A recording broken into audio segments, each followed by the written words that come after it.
The sound of silver forks touching echoed across the quiet Sunday dinner table. Mother poured water. Father glanced at his watch. The door opened. My sister Chloe walked in, laughing. I saw the cobalt blue leather tag swaying from her fingers. My chest went cold. Those were my car keys. You took them without asking? I said. Chloe shrugged. You weren't using it anyway. Father said.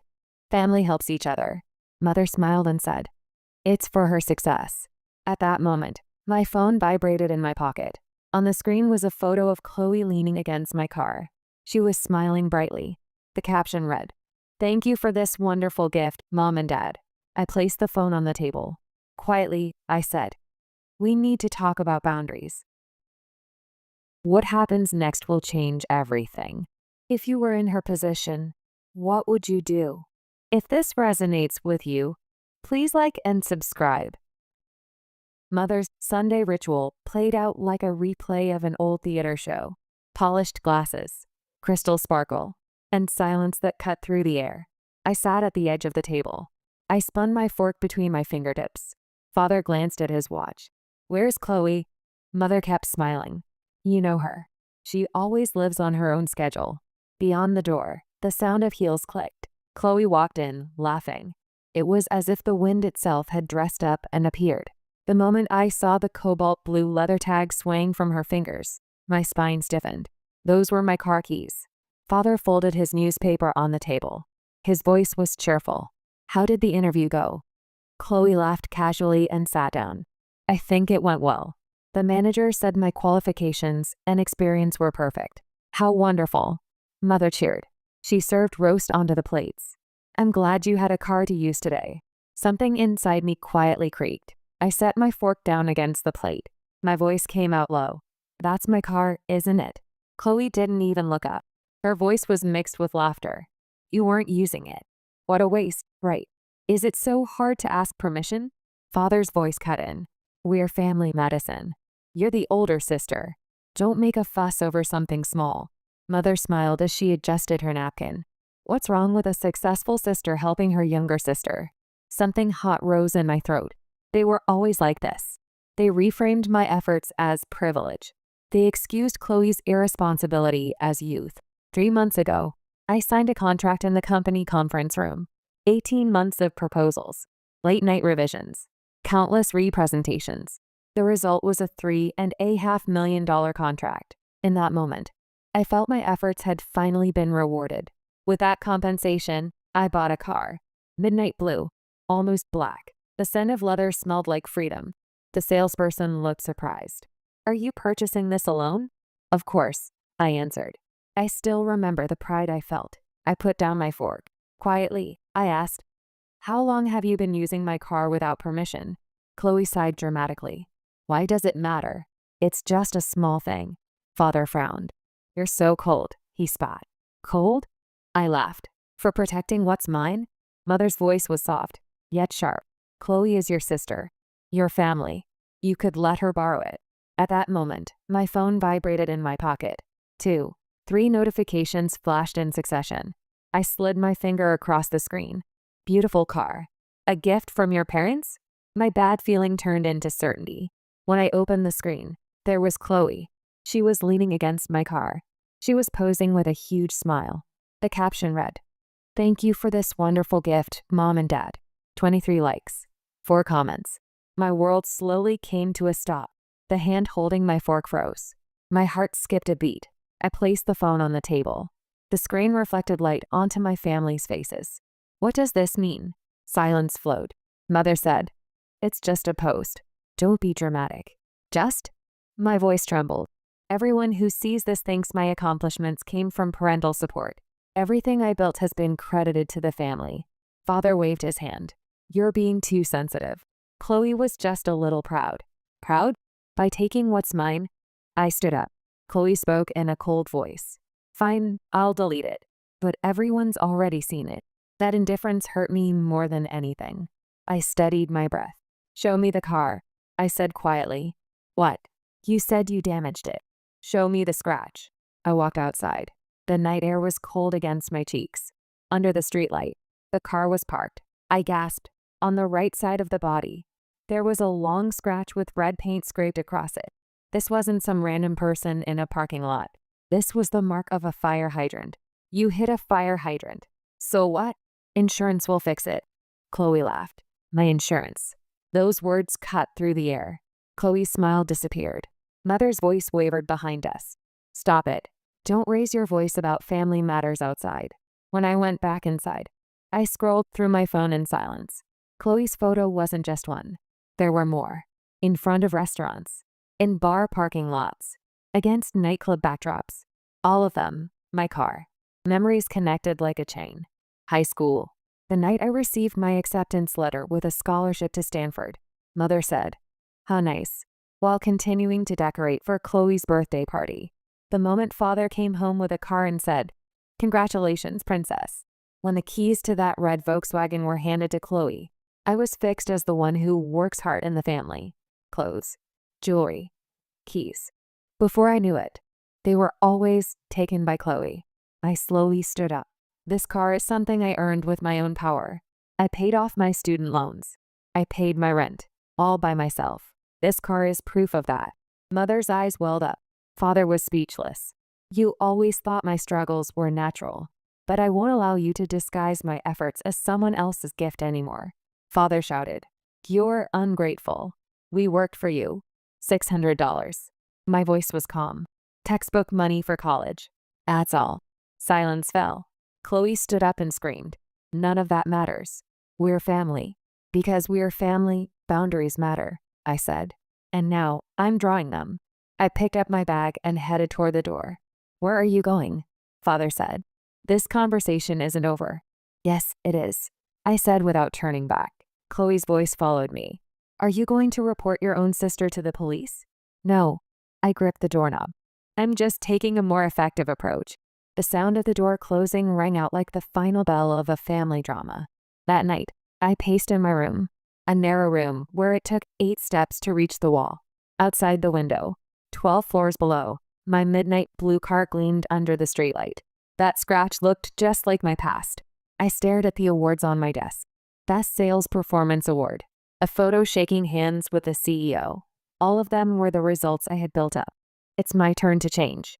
The reflection in the mirror nodded quietly. The next morning, when I arrived at work, my mind was made up. I wouldn't let my family take from me anymore. If they couldn't understand, I didn't need to make them understand. I just needed to make it untakeable. I gripped my phone and searched for the corporate vehicle department contact. This wasn't revenge. It was the beginning of redesign. Monday morning. The office was filled with the sound of steaming coffee and rustling paper. I rushed toward the corner office. I returned greetings with an automatic smile. Today, I was shutting out the noise. I needed to keep my plan bigger than the outside world. Around the corner in the hallway, Rebecca waved. "Your sister's new car is amazing. Your parents have great taste." Inside my chest, the tightly tied string creaked another notch. I left only the outline of a smile and passed by. 2 steps ahead, Ryan from accounting crossed his arms. I saw the post. "Looks like her job search is going well." Their innocent words hurt like thin paper cuts. I slipped into the corner office and closed the door. The blinds made a small sound. One deep breath. On top of the stack of documents on my desk, I gently placed the proposal I finished this morning. A knock. My assistant Ben peeked in. "At 10, you have a budget meeting with CFO Mitchell." I added 30 extra minutes. I told him it's a proposal that benefits the company. I nodded. Ben's gaze touched my tense cheek for a moment, then moved away. At 10 o'clock sharp, the CFO's office. Across the polished desk, Robert Mitchell raised his efficient gaze. I aligned the thick folder straight on the desk. "Before the quarterly numbers, I have a proposal regarding transportation expenses. The introduction should be short." I showed the first page. Mileage reimbursement for the sales department. Spending graphs for the past 12 months. Next, tax benefits of depreciation when owning a company car. Maintenance cost forecast models. Finally, visualization of client impression value.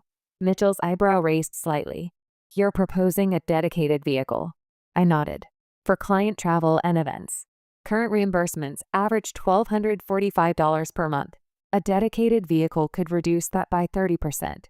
We'd also gain brand exposure consistency." He quietly turned to the last page. There was a mock-up of a midnight blue sedan with the company logo. Clean margins surrounded it. Do you have a vehicle that meets these conditions? I answered without looking away. Yes. Mine. The air in the room seemed to take form for a moment. Mitchell leaned back in his chair. He tapped the desk lightly with his finger. I thought you'd say that, Carter. The numbers are sound. Total cost decreases long term. Let's run it through legal. It felt like cold water passing through my throat. I thanked him briefly and stood. When I stepped into the hallway, the pen in my jacket's inner pocket seemed to bounce once. 2 hours later, the legal department. Just before the wall clock announced noon, I scanned the provisional contract, ownership transfer, insurance, usage limitations, cost-sharing clauses. Black ink made the thickness of the boundary line certain. Signature. The pen tip glided smoothly. Transfer completed by the weekend. Insurance switches to the company effective today. Scratch repairs can be processed as regular maintenance. The attorney pointed through the key points. I nodded. That red scratch would now become a corporate expense, not a personal concession, a contract item. When I left the legal department, I met my direct supervisor, Michael Park, in the hallway. I heard it went well. The CFO's signature is strong support. For a moment, the tension in my chest eased. I saw the family post. I won't pry, but this decision is rational, even as a way to create distance. Rational. Just being told that dropped an anchor into the ship's bottom. I nodded lightly. Wednesday. The underground parking garage had white lighting. Every fallen sound echoed harshly. Company mechanic Tom put down his polishing cloth and removed his gloves. The scratch on the right side came off clean. Luckily, the paint wasn't deep. Now we're just waiting for the plate replacement. Against the wall, a white lettered plate hung in the new section. Client Relations Exclusive. Below it, midnight blue reflected the lighting like water. On the edge of the door was a temporary magnetic logo. Once the official emblem arrived, it would be fixed there. Here are the final documents. Company Attorney Harrison handed me a cardboard folder. Once it becomes company property, private use is prohibited. Understood? I took the pen and signed my name. I felt like I could hear the paper breathing in and out. That night, an Italian takeout box in my kitchen. Rachel lightly popped the bottle seal. Here's to corporate assets. I laughed and clinked glasses. When you change how you solve a problem, it gets solved. That's so you. You don't turn anger into heat. You turn it into kinetic energy. Rachel's words touched the mathematics inside me gently. What will you tell them? I twirled my fork. The facts as they are. That it's no longer my property. Rachel shrugged. They'll be angry. Good. There's something they need to learn. My generosity and my belongings aren't synonyms. Outside the window, the parking garage roof cast streetlight shadows. Blue shadows stretched long. The car was there. Mine, yet not mine. But now, more than ever, within my reach. Thursday morning. I had fewer unread emails than usual. Meeting minutes from the budget meeting. A message from the vehicle management team. On the company bulletin board, vehicle usage rules had been added. Non-business lending prohibited. Key management by the facilities department. A few lines of text kept my back straight. Ben appeared with a stack of documents. I changed the location for this afternoon's client appointment. The new parking space is closer. Before finishing, he pointed to the bulletin board. Also, the spring marketing campaign. The vehicle is in the creative proposal. I'll proceed with filming permissions. I laughed lightly. True, this color photographs well. That afternoon, when I returned to the underground parking lot, the official metal emblem had been placed over the white sticker. When I touched it, it was cold and thin, but strong. I slid into the driver's seat and adjusted the rearview mirror. The leather seats still retained a faint new scent. I started the engine. The quiet startup sound spread through my chest cavity. My hand on the steering wheel had a good weight. Company vehicle. I confirmed that word wasn't a cage to protect me, but a moat I had chosen. Not shallow enough for anyone to cross without permission. But the view is open. Late Friday afternoon. Official completion notice from legal. At the same time, from the facilities department. Spare key storage location and lending procedures. From accounting, the depreciation schedule. While watching the flow of documents, I brought coffee to my mouth. The bitterness remained clearly on my tongue. I thought about where to place this past week inside myself. It didn't settle on the shelf called revenge. It was different from the shelf called rescue. If I had to name it, redistribution. Redistribution of burden and rights, responsibility and freedom. Before leaving the office, I created a memo. The subject was brief. Client travel optimization plan. The body contained internal operational rules and effectiveness measurement indicators, so that anyone who read it would see it as a record of choosing organizational benefit, not personal emotion. I pressed send. The white screen darkened for just a moment, then returned. I went down to the basement. In the space with a reservation sign, Blue waited quietly. I opened the door and placed my document case in the back seat. The face reflected in the rearview mirror was different from Sunday's me. My shoulders were lowered. The outline of my eyes was clear. As I released my foot from the brake, I understood clearly. This wasn't a story of taking back. It was a story of restructuring into something that can't be taken. A story of protecting my value within my boundaries. I drove up the exit slope and entered the city center. Traffic light wait. People crossing the crosswalk. High school students sharing earbuds. An elderly man carrying a large document box. A mother and child riding bikes side by side. None of them knew my choice. They didn't need to know. Boundary lines aren't for showing. They're for protecting. The light turned green. I pressed the accelerator. The tires gripped the asphalt and left sound behind. The weekend was beginning. Next, I was heading to my family's house. To that dinner table. To place the weight of paper, the words of law, and quiet conviction. I was ready. My turn. Saturday afternoon. Light streaming into the room was thin. It quietly caressed the wood grain on the floor. On the table was a stack of documents. Transfer contract to company vehicle. Insurance switch proof. Copy of vehicle management regulations. And notification of the new plate number. I aligned the corners perfectly.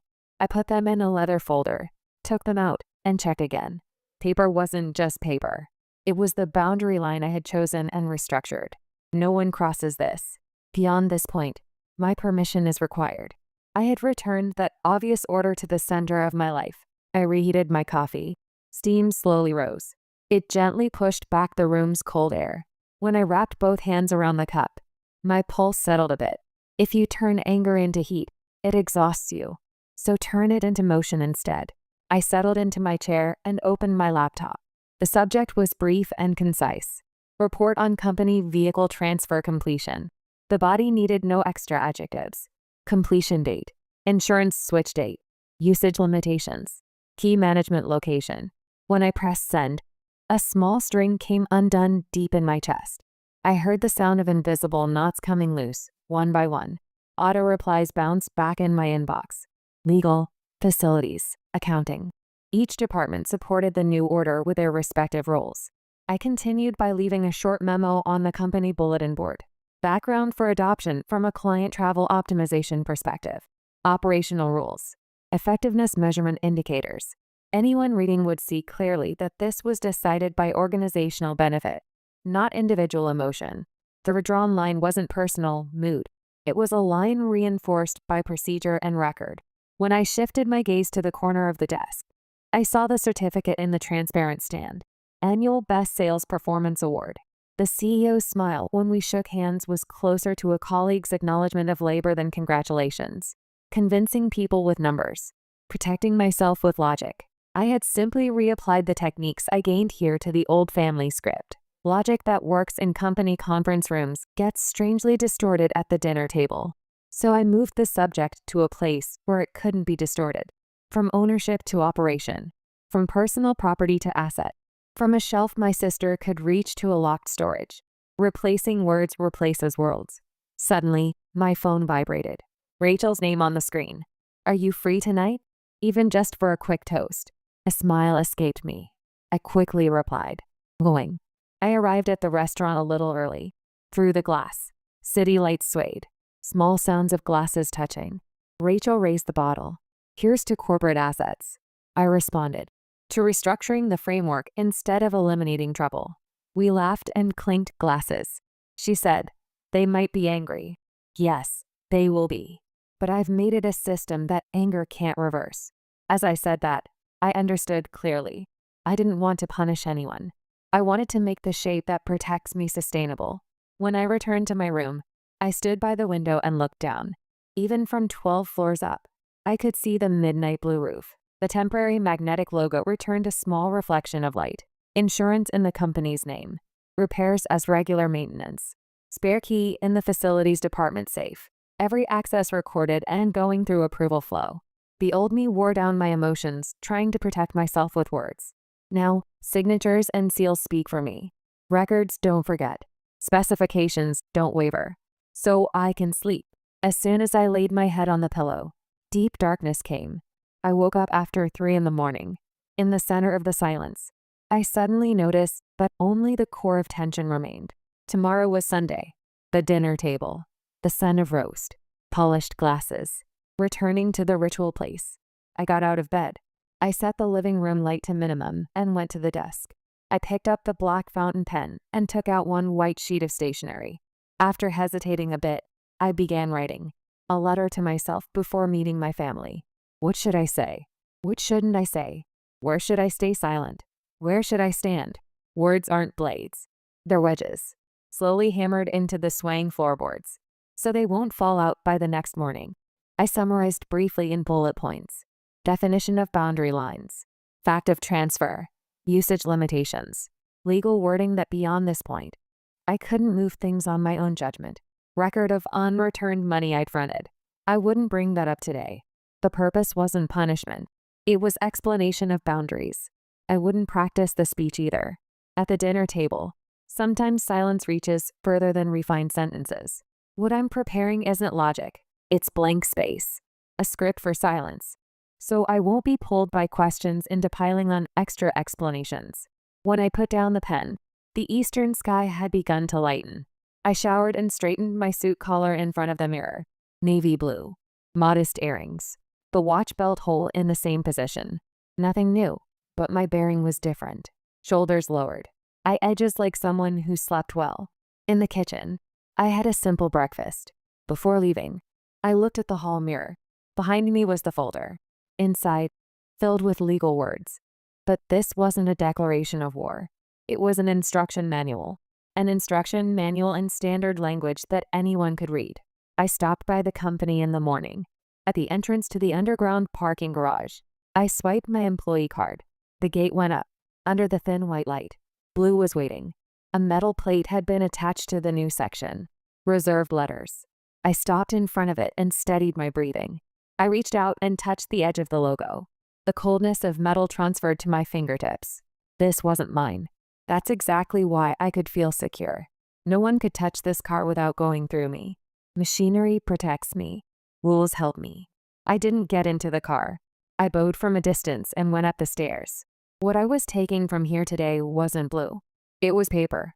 When I showed my face at the office, Ben waved. I changed the meeting point for Monday's client to near your desk. It makes the car route easier. I thanked him and entrusted him with a short message. Response policy in case family contacted the company. For inquiries about my personal property. Standardized by referring to legal. Unified explanation is the minimum seawall to avoid being caught in an emotional vortex. If I repeat things over and over in my own words, somewhere, sometime, the core inside me will wear down. Let records protect me. I'll use my stamina for myself. Before noon, I got into the old SUV. The seat was familiar to my body shape. It returned soft resistance to my back. I started and stopped at the second traffic light. Through the window, people passed on the sidewalk. High school students sharing matching earbuds. An elderly man carrying cardboard. A parent and child walking hand in hand at a low level. None of them knew my errand today. They didn't need to know. Boundary lines aren't for showing off, but a world with boundary lines drawn is easier for everyone to walk in. That's the way of making roads I'm relearning. When I entered the residential area, an out-of-season wind chime rang. The navigation showed the usual route, but I stopped the car at the corner before it. One deep breath. I took the folder from the passenger seat and put it in my bag. From here on, this wasn't acting. I just wanted to confirm my voice wouldn't shake. To speak with facts, not anger.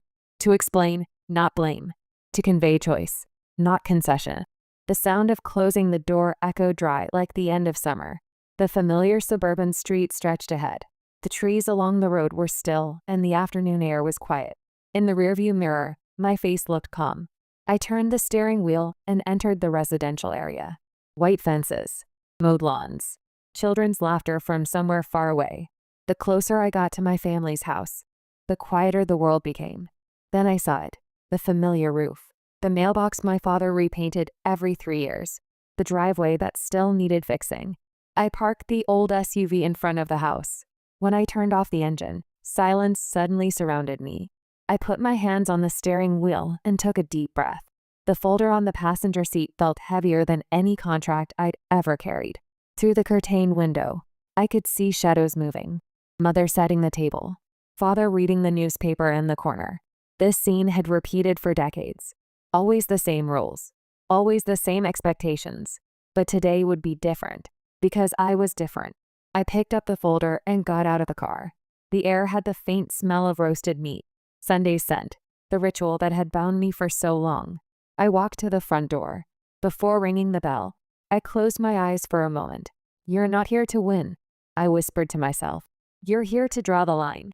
I pressed the doorbell. The chime rang inside, followed by the sound of footsteps. The door opened. Mother stood there. Her face showed surprise for a split second, then transformed into a smile. "Madison, we didn't know you were coming. I need to talk," I said quietly. "All of you." Her smile faltered, but she stepped aside and let me in. "Of course. Come in." The house smelled exactly as I remembered. Polish on the wooden floor, the faint scent of old books, and something else. Expectation mixed with anxiety. Father looked up from his newspaper. "Madison, this is unexpected." "Hello, Father." I kept my voice neutral. Not warm, but not cold either. Just factual. Chloe appeared from the kitchen, drying her hands on a towel. When she saw me, her movements stopped. "Oh, you're here." "Yes," I said simply. Mother gestured toward the dining room. "Let's sit. I just made coffee." "No coffee, thank you." I placed the folder on the table. The sound it made was definitive. "This won't take long." The three of them exchanged glances. Father folded his newspaper slowly. Mother sat down, her hands clasped together. Chloe leaned against the doorframe, arms crossed defensively. I opened the folder. The papers inside were organized, labeled, official. I pulled out the first document and placed it in the center of the table. "This is a vehicle transfer agreement," I began. "Effective last Monday, my car is no longer my personal property. It's now a company asset." Silence. Complete silence. Mother's mouth opened slightly. "What do you mean?"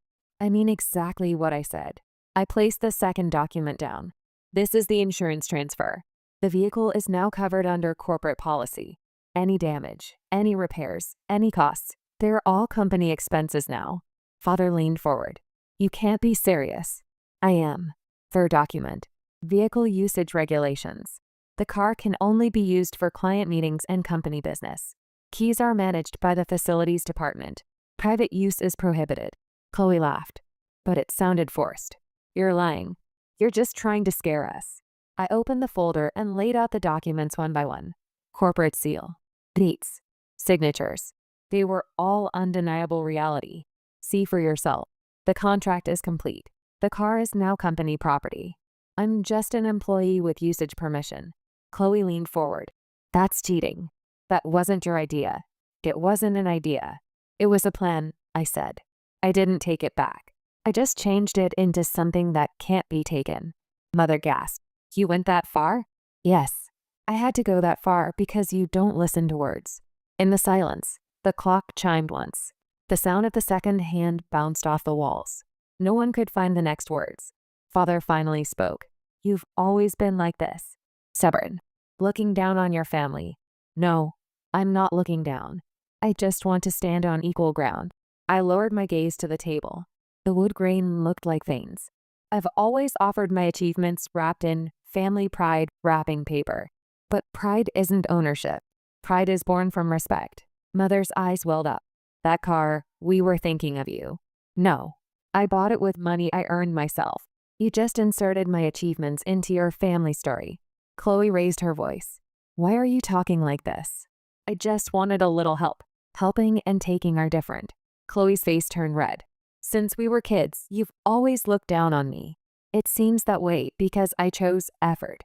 Effort, effort. I'm sick of it. Father slapped the table. Both of you stop. But my voice didn't stop. Chloe, you've always thought someone would help you when you failed. But that's not help. It's control. Every time you take someone's support for granted, your own strength is eroded. Mother shook her head, crying. I didn't raise you to say such cold things. Cold? No. I finally regained my warmth. I've been frozen for so long. Silence. Light trembled in the glass on the table. I slid one document in front of Father. This is the company insurance contract. Car accidents, repairs, all covered by the company. There's not one reason left to borrow your help. Father's face twisted. That's just an excuse to push your family away. No, distance isn't punishment. It's respect. The sound of Chloe kicking her chair echoed. Don't talk like we're strangers when we're family. I slowly stood up. Because I've been treated like a stranger, I'm speaking as one. Her eyes wavered. In high school, the day I received my scholarship acceptance letter, Mother was decorating for your birthday. That day, my life's path was decided. I was the one who works hard, and you were the one who's protected. But now, those roles are changing. Mother sobbed.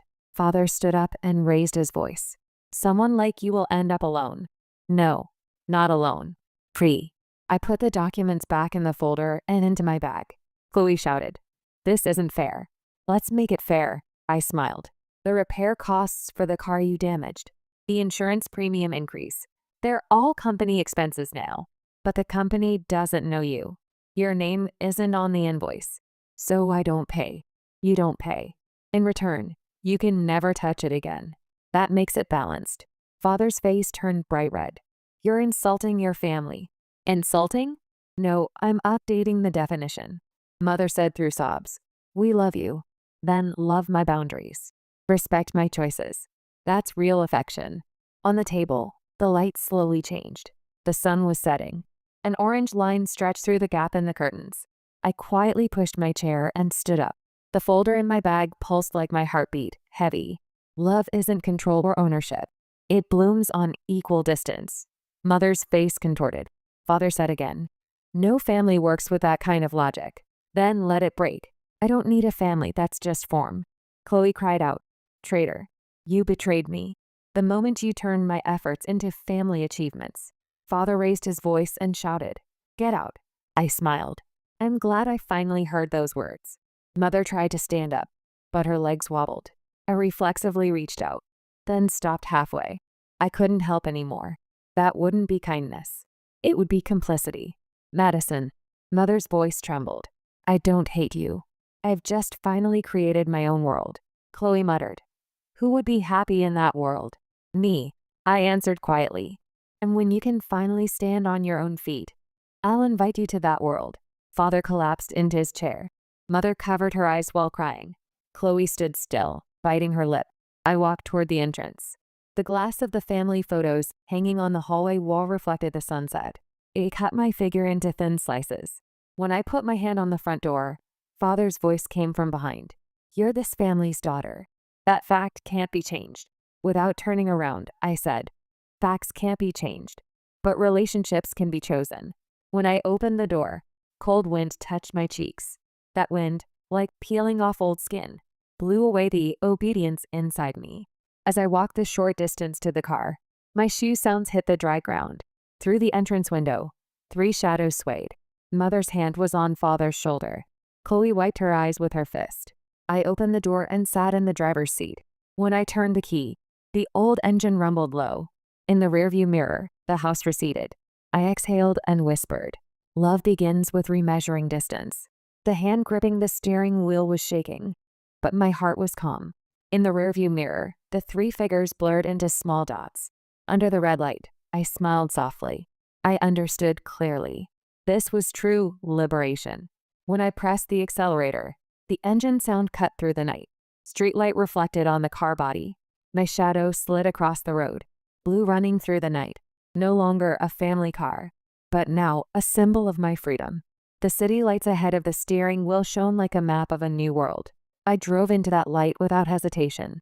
6 months after I last saw my family, a new nameplate hung in my office. Madison Carter, Executive Vice President. The metal gloss caught the morning sun through the window and reflected it softly. 6 months from that dinner table. The world hadn't changed drastically, yet all the outlines finally felt like they had returned to my hands. On the desk was a commemorative photo from the day I signed the Westridge contract. My smile shaking hands with the CEO was completely different from my exhausted expression before. Outside the window in the parking lot, that midnight blue car gleamed. The company logo was printed on both doors. Now it was used as a public relations vehicle for the sales team. That one line I drew had repainted my future. A knock on the door. My assistant Ben appeared. All reports are ready. The marketing department wants to use photos of the car for the spring campaign. I laughed and nodded. That's fine. It's no longer my pride, it's company property. Ben nodded slightly and closed the door. Left alone in the quiet room, I turned my gaze back outside the window. The car's blue body shone in the morning sun. It looked like a symbol of freedom no one could take. At lunchtime, I met Rachel at a nearby cafe. Congratulations on the promotion. Thank you. It still hasn't sunk in yet. Rachel spun her cup and smiled mischievously. Has your family calmed down a bit? I smiled wryly. Mother sent me a message. Are you doing well? That's all. But it was the first time those words had no blame in them. That's a good sign. Yes, Father is the same as always, but he signed his own name on the Christmas card. Before, he always left it to Mother. Rachel laughed. Time is the strongest translator. I stared at my cup. Beyond the steam, I felt past anger gradually thinning. The hatred hadn't disappeared. It just lost fuel to burn. When I returned to the office, my junior colleague Emma was standing at the door. Do you have a minute? What is it? The Portland presentation. I created the proposal, but they said my supervisor would present it. I invited her in and pointed to the sofa. Sit down. She was biting her lip as if holding back frustration. Emma, remember this. When your achievements are about to be taken, that's your chance to carve your name yourself. Whoever presents, your numbers and your efforts remain. Don't run away. Her eyes widened. She nodded. You remind me of my old self, I continued. That's why I'm giving you the words I wanted back then. The moment you can explain your value to others, the world changes. Emma took a deep breath and smiled quietly. Thank you. After she left, I sighed softly. That night when I protected my car, it wasn't just retaliation. From that moment, I redefined the meaning of being taken from. Evening. After the meeting ended, I headed to the company parking lot. The sun was setting. The midnight blue car was dyed golden. I placed my hand on the car's hood. Past anger, tears. Everything passed through here. No, just pride. This car proves my life's turning point. When I got home, my phone vibrated. On the screen was Mother. After hesitating a bit, I pressed the call button. Madison? Are you well? Yes. Work is going well. Good. I'm glad. After a brief silence, Mother slowly began to speak. Chloe has been at her current workplace for 3 months now. Really? That's good. Yes. She's been talking about you. She said, I want to be like my big sister. Those words dropped deep in my chest. Slowly, quietly. Thank you. Chloe still lives with our parents. She started waking up a little earlier than before. She stopped being late. That alone felt like enough. Mother continued. How about dinner? Just the two of us, after a long time. I smiled a little. I'll think about it. When I hung up, it was completely dark outside. Lights outside the window stitched through the city like thread. I whispered softly. Little by little is fine. Redrawing lines isn't destruction. The next morning, a notification arrived in the company email about a new project launch. The title was Women's Career Support Program, a company campaign aimed at supporting female employees' careers. I immediately replied, I'll participate, hoping to be an instructor. The clicking sound echoed like a promise to the future. At dusk, I looked down at the city from the company rooftop, the boundary line between orange and navy blue. In the line of cars running in the distance, I felt like that blue was mixed in. I placed my fingers on the railing and whispered softly. What I thought was taken by my family might have been inside me all along. Wind caressed my cheeks. It carried past pain far away. In these 6 months, I realized success isn't owning something. It's the power to choose boundaries correctly. At night, I returned to my desk and opened an email draft. The subject was, "Thank you for teaching me boundaries." I typed mother in the recipient field, then stopped my hand.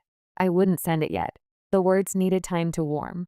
Outside the window, the streetlight glowed blue, the same color as that car. Night blue. I took a pen and wrote one line in my notebook. Love is measured not by distance, but by respect. When I closed the page, a strange quietness filled my chest. The anger from that day was no longer here. In its place was calm strength. My life had finally returned to my hands. She used her own power to redraw the lines between love and boundaries. Have you ever had to set boundaries with people you love? Share your story in the comments. If this moved you, please share it with someone who needs this courage. Thank you for listening.